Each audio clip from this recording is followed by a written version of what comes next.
for this update on COVID-19 vaccination in Texas. I hope you are all warm and dry on this very cold, wet day in February in Texas.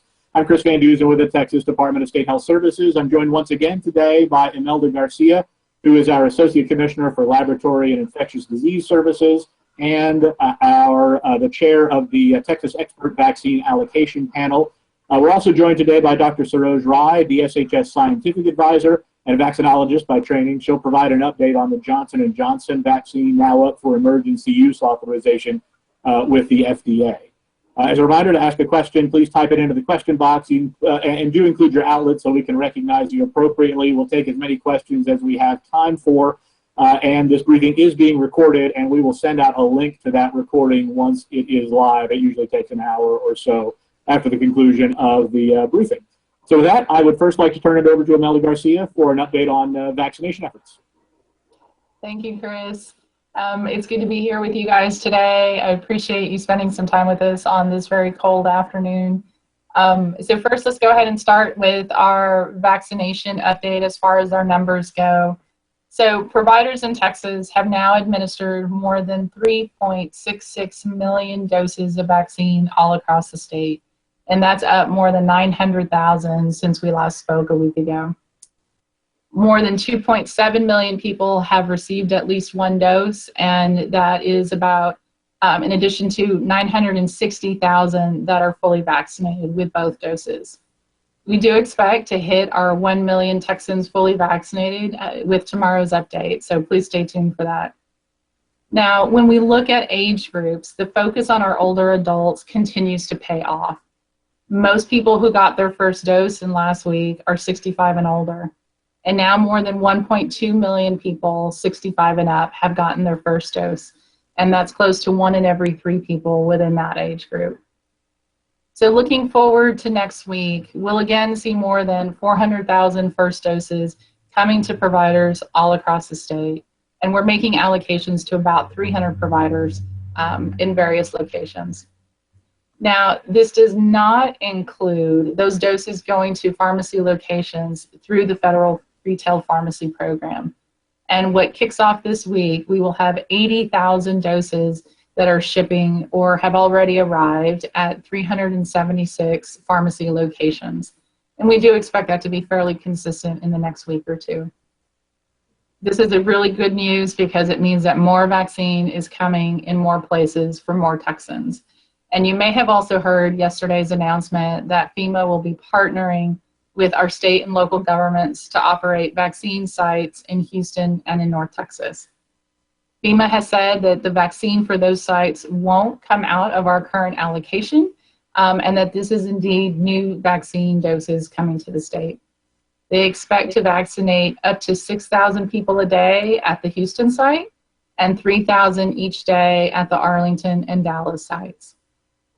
Now, there has also been some progress on another front in the last week as Johnson & Johnson filed for an application with the Food and Drug Administration for emergency use authorization for its vaccine candidate. And I'd like to go ahead and turn it over to our very own Dr. Saroj Rai to tell you more about that and what we know at this point and what we can expect the timeline to be. Dr. Rai?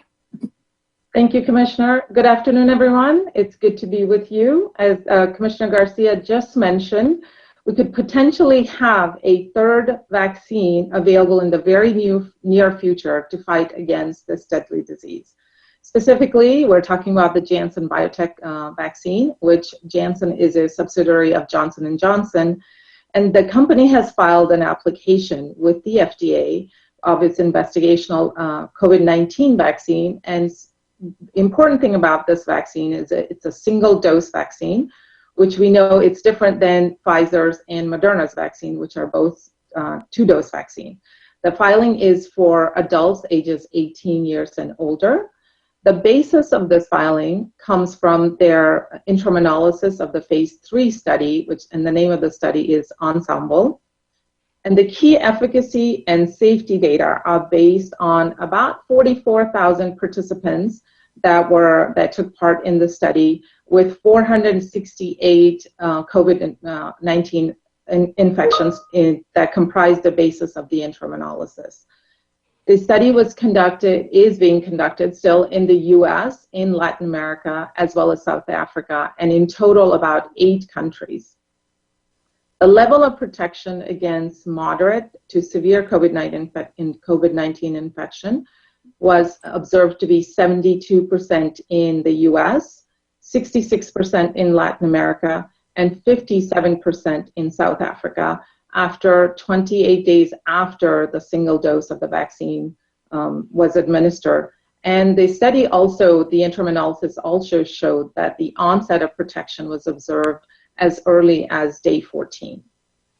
Furthermore, the vaccine candidate was 85% effective in prevention of severe disease, and there were no related hospitalization or deaths across all 8 countries.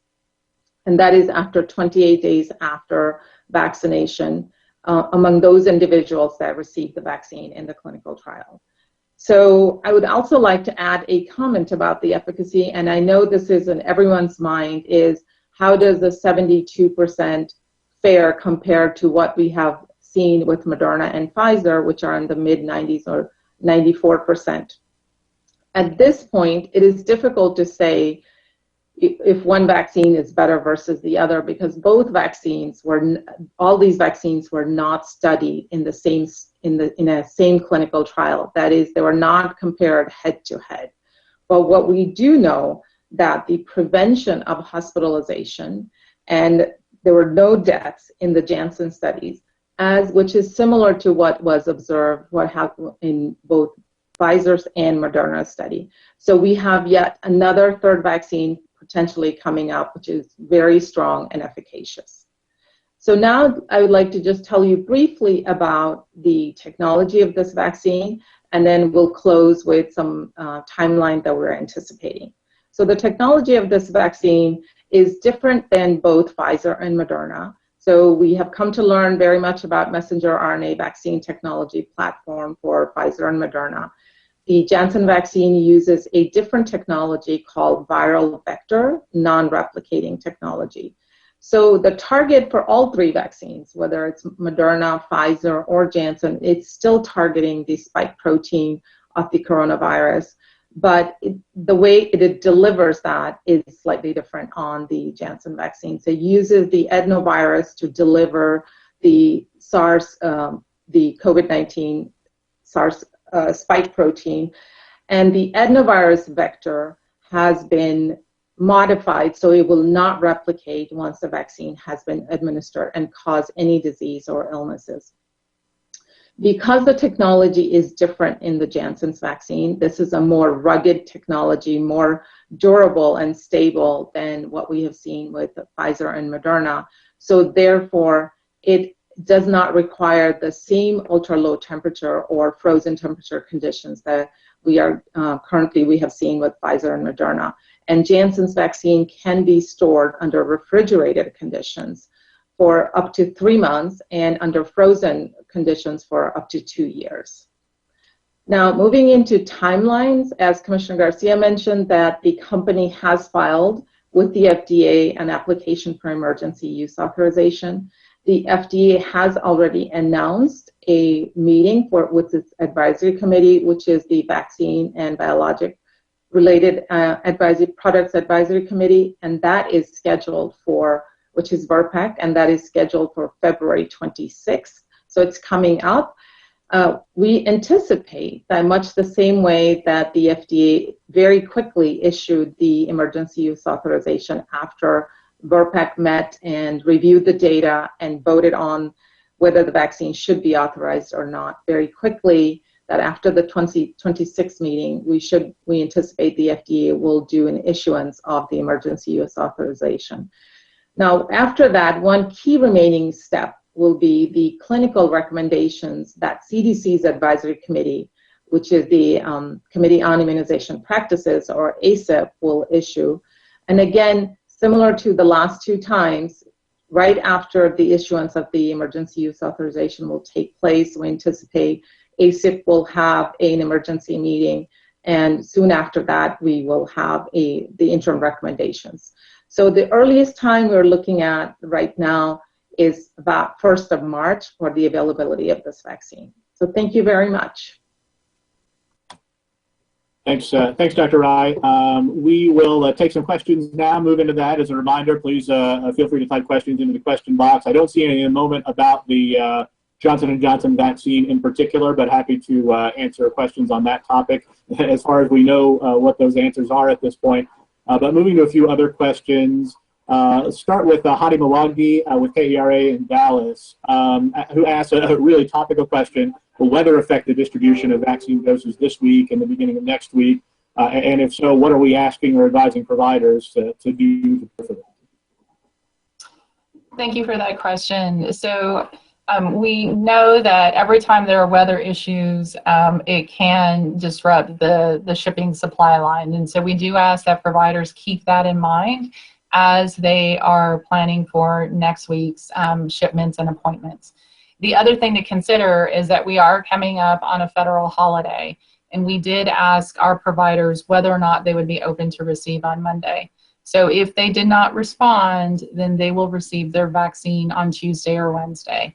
And so again, we want to make sure providers keep that in mind as they're scheduling future appointments, because we have 2 potential events that may delay shipments next week. Great, moving on. Brooke Schoberg with the Gonzalez paper, if I remember correctly. What advice can DSHS offer for rural Texas communities with eligible populations when it comes to getting a vaccine when the nearest hub is an hour away? So a couple of different options are on the table. We do have our DSHS public health regions that do a variety of different clinics across the state.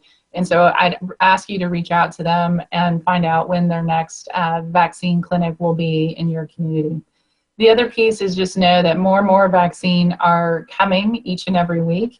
And as a state, we are trying hard to make sure that counties can anticipate, maybe not weekly, in particular in some of the rural ones, but start to anticipate when that normal pattern would be.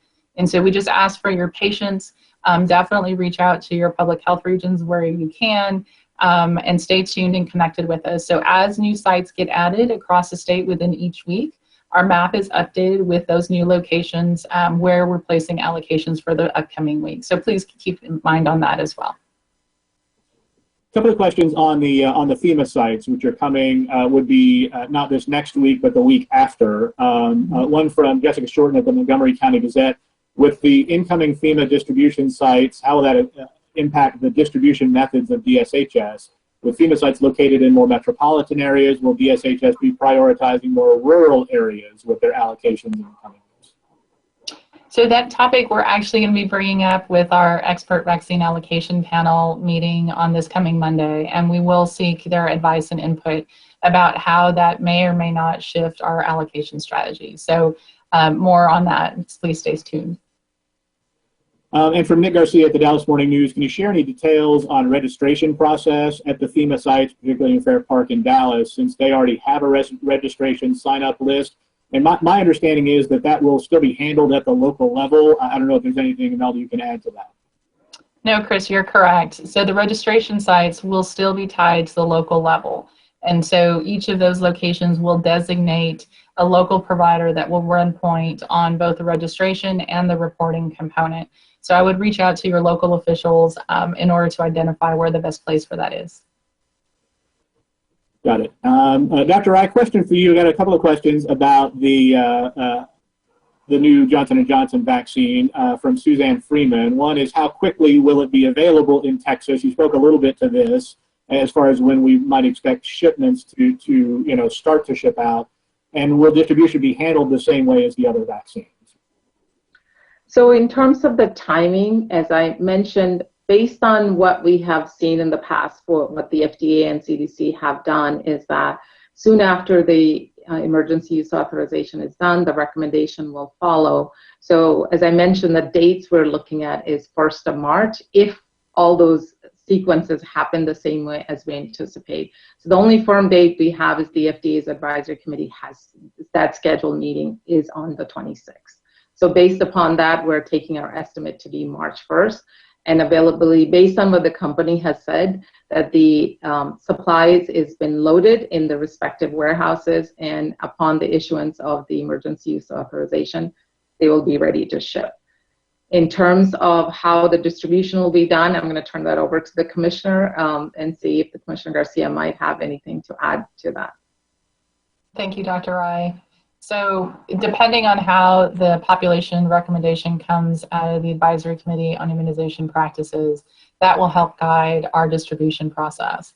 But as far as how they're actually allocated across the state, we will consider that just another tool within our toolbox in order for us to distribute that. And so we will have to balance the population recommendations that come from FDA and CDC and meld that into our allocation processes. Got it. Thanks. A question from Avery Travis at the KXAN here in Austin, who asks, when could Texans expect to see plans for distribution beyond Phase 1B? Is the state waiting on certain benchmarks to be met in order to make or release a decision regarding subsequent phases?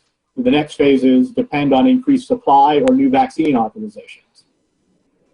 Thank you for that. So the expert vaccine allocation panel continues to discuss who is in the next eligible population. And as soon as we have a decision on that, we will be publicly announcing that. As far as the timing as when we would move to the next group, it really is based on vaccine supply. And so the more vaccine that comes to the state each and every week helps us accelerate how quickly we can get through our 1B population. From Nick Garcia, a question on second doses, and I know this is one that comes up pretty frequently for us. Nick Garcia at the Dallas Morning News. We're hearing from some local folks that are being told by local pharmacies that they aren't getting a second dose. One person in particular cited Tom Thumb pharmacies. Can you provide any response to folks who may have an issue finding their second dose at a smaller pharmacy? And I'll just add and kind of maybe just recap kind of what the process is for getting second doses out to those providers. Sure. Thanks, Chris. So second doses are coming each and every week. They are being shipped to the providers. Now, part of the process for that is that the provider needs to place an order at the appropriate time in order to receive that. When those orders are received, our team orders those with CDC in order for them to be drop shipped to those provider locations. So if the pharmacy has not yet received their second dose allocation, I would check back in with them periodically to see when they will be getting it. Every provider that received a first shipment will get their second shipment of vaccine. But remember, it doesn't have to be perfectly timed on the 21st or the 28th day.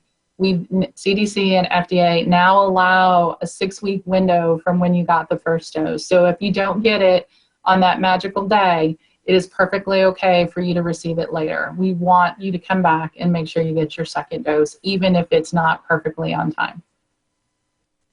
Great, thank you for that reminder. That's a good one to remember for sure as we go forward. Dr. Rai, once again for you on the Janssen vaccine, Jessica Shorten asks, given that Janssen's vaccine is made with different technology than Pfizer and Moderna vaccines, are there any potential side effects which differ from those reported by the other vaccines like fatigue, soreness, et cetera? Right, so thank you, Chris. Based on the clinical trials and the data that we have at the moment, so note that all the data we have not seen all the data and we're eagerly awaiting to see that. Based on the studies results we have seen so far, nothing out of the unusual. We have seen soreness and chills and some fever has been reported in the based on what's been reported out in the phase 3 clinical trial. So nothing of unusual has been seen, but again, as we see more comprehensive data, which the FDA will post 48 hours prior to the 26th hearing, so we look forward to getting some additional information then. Thank you very much. And just have time for another couple of questions here. One from Suzanne Freeman. How close is the state to covering the 1B group?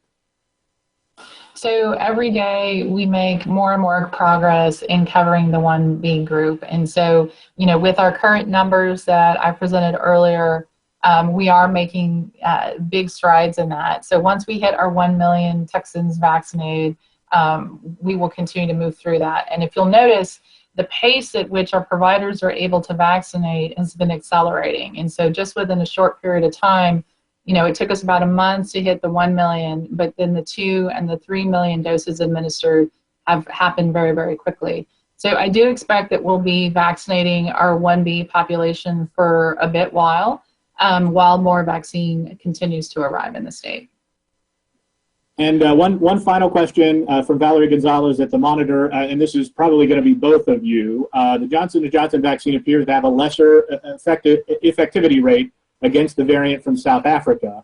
Will providers be able to choose which vaccine they receive? Dr. I don't know if you can speak a little bit to that, to the variant and its effectiveness there. Sure. So as I reported out, in South Africa, the study is being conducted in South Africa, and the interim analysis information that was released, the data, the efficacy numbers in South Africa were 57%. What the further data information on that is those participants that had the COVID-19 infection in South Africa, all of those had the new strain of COVID-19 variant. So it is showing 57% efficacy. The other vaccines, the Moderna and Pfizer, as we know, they have not been actually tested among those variants, but they have in vitro shown some efficacy against that variant as well. So I think there's more data to come and to see how the efficacy of across the different vaccines come in the new strains that are emerging. And then Commissioner Garcia, anything to say as far as providers choosing vaccine and how that might work, if that's something that's possible? So currently within our vaccine allocation ordering system, providers can request a particular vaccine. However, at the end of the day, depending on what the vaccine supply is for the state at that particular time, I may not be able to honor the specific request that they want. Now, if I know they have the full capabilities to receive any of those, it's fine. At the end of the day, the ultimate choice for them is when we make the allocation, they do have the ability to reject the offer if they don't want that particular vaccine. But that means that I won't necessarily replace it with another one because our limited supply, we're only able to make available what we have received in the state. And hopefully as that increases, that'll become less and less of an issue, but that's certainly the position we're in right now with supply still being very limited. Well, we will leave it there. Thank you, Dr. Rai. Thank you, Commissioner Garcia. Thank you all for being with us today. Appreciate your attention, appreciate your questions, and appreciate your continuing to communicate about the vaccination efforts in Texas to the public out there. So once again, we'll have a recording of the webinar if you need to go back and view anything. We'll send out a link to that once it is posted. And we'll, once again, continue to make these regular occurrences as frequently as you can. It's good to hear from you and hear from the topics that you're interested in. If there are any outstanding questions, please let us know. You can reach us at pressofficer@dshs.texas.gov. Thanks so much. Have a great rest of the day and stay warm.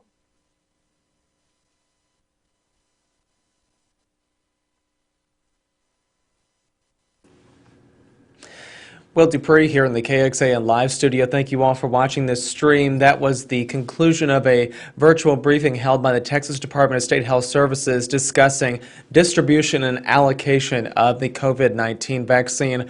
An interesting data point that was shared by one of the officials that spoke a few moments ago is that they are expecting tomorrow for the state to reach 1 million people here in Texas fully vaccinated.